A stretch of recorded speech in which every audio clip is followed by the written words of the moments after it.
বাংলাদেশের সাবেক প্রধানমন্ত্রী শেখ হাসিনার ভিসার মেয়াদ বাড়িয়েছে ভারত।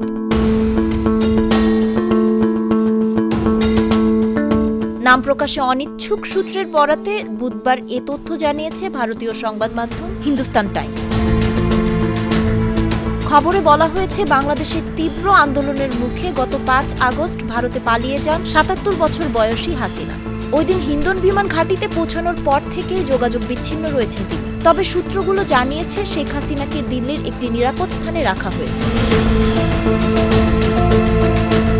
নোবেল বিজয়ী ডক্টর মোহাম্মদ ইউনূসের নেতৃত্বাধীন বাংলাদেশের অন্তর্বর্তী সরকার গত ২৩ ডিসেম্বর একটি অস্বাক্ষরিত কূটনৈতিক পত্রের মাধ্যমে হাসিনার প্রত্যর্পণের জন্য ভারতের পররাষ্ট্র মন্ত্রণালয়ের কাছে আবেদন করেছে।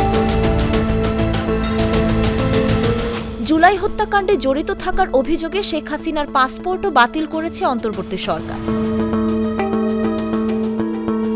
এ অবস্থায় হিন্দুস্তান টাইমস জানিয়েছে, ভারতে থাকার সুবিধার্থে সম্প্রতি শেখ হাসিনার ভিসার মেয়াদ বাড়ানো হয়েছে। তবে সূত্রগুলো স্পষ্টভাবে বলেছে, ভারতে শরণার্থীদের বিষয়ে কোনো সুনির্দিষ্ট আইন না থাকার কারণে হাসিনাকে আশ্রয় দেওয়ার বিষয়ে কিছু বলা হচ্ছে না।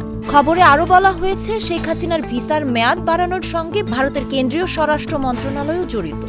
এই ধরনের পদক্ষেপে সাধারণ মন্ত্রণালয়টির অনুমোদন প্রয়োজন হয়।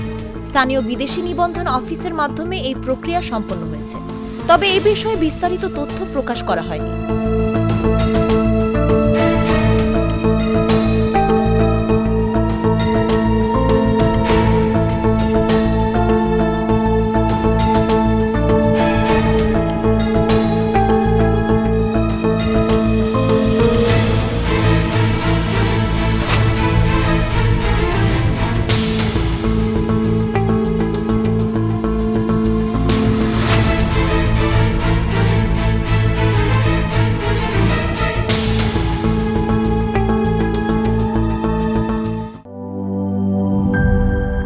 Cheer up!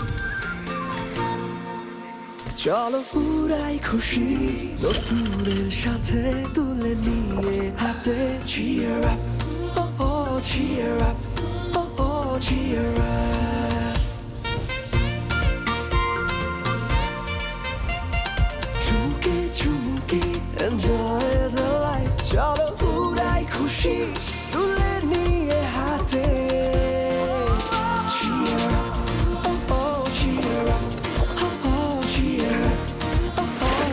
চিল হবে রিফ্রেশিং মুডে।